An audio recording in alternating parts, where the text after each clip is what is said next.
సాధించుకున్న తెలంగాణ ఒకనాడు దశాబ్దాల కరువుతోని, కష్టాలతోని, కన్నీళ్లతోని అరిగేసబడ్డది. కానీ తెచ్చుకున్నటువంటి తెలంగాణ తెరులుగా వద్దని, ఒక ఇంటి పెద్ద ఏ విధంగానైతే ఆ ఇంటిని రేవుకు తీసుకురావడానికి ఎన్నో ప్రయత్నాలు చేస్తారో ఆ రకంగా కేసీఆర్ గారు తెలంగాణకు ఒక ఉద్యమకారుడిగా, ఒక పెద్ద మనిషిగా, తెలంగాణ సాధకుడిగా ఆయన నీళ్ల విషయంలో ఒక యజ్ఞంలాగా ప్రాజెక్టుల రూపకల్పన చేయడం జరిగింది. కేసీఆర్ గారు అధికారంలోకి వచ్చిన తర్వాత మరి నీళ్ళన్నీ, గోదావరిలో ఉన్నటువంటి నీళ్ళన్నీ కూడా సముద్రం వైపు ప్రయాణం చేస్తూ ఉన్నాయి. ఇటు కృష్ణలో ఉన్నటువంటి నీళ్లు కూడా సముద్రంలో కలుస్తున్నాయి. కాబట్టి ఎట్టి పరిస్థితుల్లో ఈ గోదావరి నీళ్లను, కృష్ణా జలాలను ఈ తెలంగాణకు మళ్లించాలనేటువంటి ఒక దృఢ సంకల్పంతో అద్భుతమైనటువంటి ఒక ప్రాజెక్టులను రూపకల్పన చేయడం జరిగింది. తెలంగాణ దుస్థితి ఎట్లాంటిది అంటే పళ్ళ నిండా అన్నం ఉన్నా కూడా అన్నం నిలలేనటువంటి ఒక పరిస్థితి. తలాపున గోదావరి వాడుతూ ఉంటుంది, కానీ ఆ గోదావరి జలాలు మన పంట పొలాల్లోకి రావు, మన ఊర్లోకి కూడా రావు. కనీసం మనం దాహం తీర్చుకోవడానికి గుక్క నీళ్లు మనం తీసుకోలేనటువంటి ఒక పరిస్థితి ఆ రోజు తెలంగాణలో ఉండే.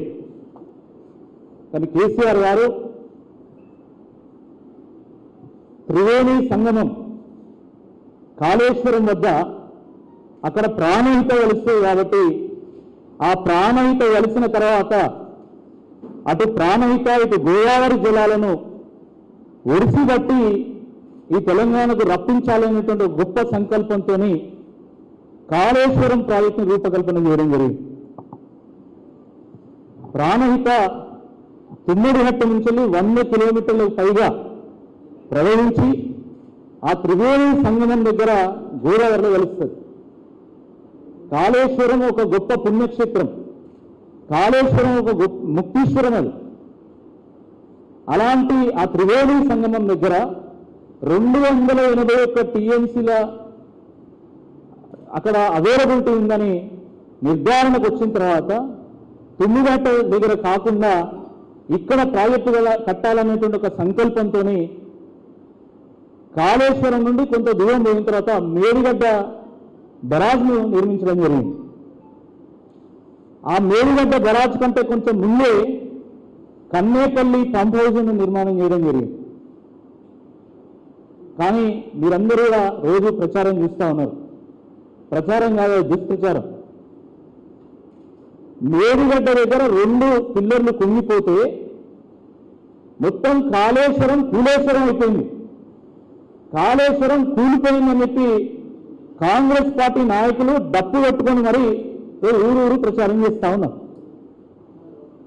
కానీ వాస్తవం ఏంటంటే ఈరోజు మేడిగడ్డ దగ్గర ఉన్నటువంటి 85 గేట్లు ఎత్తినా కూడా ఆ కన్నేపల్లి పంప్ హౌస్ దగ్గర ఇప్పటికీ 100 మీటర్ల నీళ్లు అక్కడ ప్రవహిస్తూ ఉన్నాయి. 93 మీటర్ల నీళ్లుంటే చాలు, అక్కడ నుండి మనం నీళ్లు లిఫ్ట్ చేసుకోవచ్చు. కానీ అక్కడ 93 మీటర్ల కంటే ఎత్తుగా, అంటే 100 మీటర్ల నీళ్లు అక్కడ నుండి ప్రవహిస్తున్నాయి.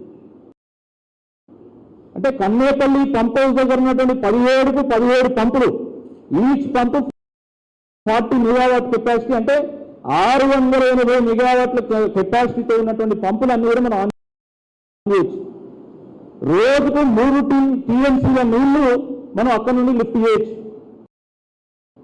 కానీ దురదృష్టకరమైనటువంటి విషయం ఏంటంటే కాళేశ్వరం కూలిపోయిందని ప్రజల్ని నమ్మించడానికి మొత్తం గేట్లను ఎత్తివేయడమే కాకుండా కన్నేపల్లి పంప్ హౌస్ను కాస్త ఈరోజు పడాలు పెట్టింది. మొత్తం పంప్ హౌస్లో అన్ని మోటార్లు పనిచేస్తున్నాయి, అన్ని ప్యాకేజెస్ పనిచేస్తున్నాయి. కానీ దాన్ని కావాలని పడవ పెట్టింది. ఎందుకంటే కాళేశ్వరం కూలిపోయిందని ప్రజల్ని నమ్మించాలి కాబట్టి. ఆ కన్నేపల్లి పంప్ హౌస్ నుంచి కొంచెం దూరం పోయిన తర్వాత అక్కడ అన్నారం బ్యారేజ్ ఉంటుంది. అన్నారం బ్యారేజ్లో 66 పిల్లర్లు ఉన్నాయి. మేడిగడ్డలో 85 పిల్లర్లు. మళ్ళీ దానికి సరస్వతి పంప్ హౌస్ ఉంది. దాని తర్వాత సుందిల్ల బ్యారేజ్ ఉంది. దానికి పార్వతి పంప్ హౌస్ ఉన్నది. కానీ దురదృష్టకరమైనటువంటి విషయం ఏంటంటే సుమారు 100 టీఎంసీల నీళ్లు ఈరోజు at this point of time Medigadda నుండి ప్రవహిస్తున్నా కూడా ఈ 3 బరాల్లో ఉన్నటువంటి ప్రతి గేట్ని ఎత్తేసింది. 3 పంప్ హౌస్లను మొత్తం కూడా పడావు పెట్టింది. ఒక్క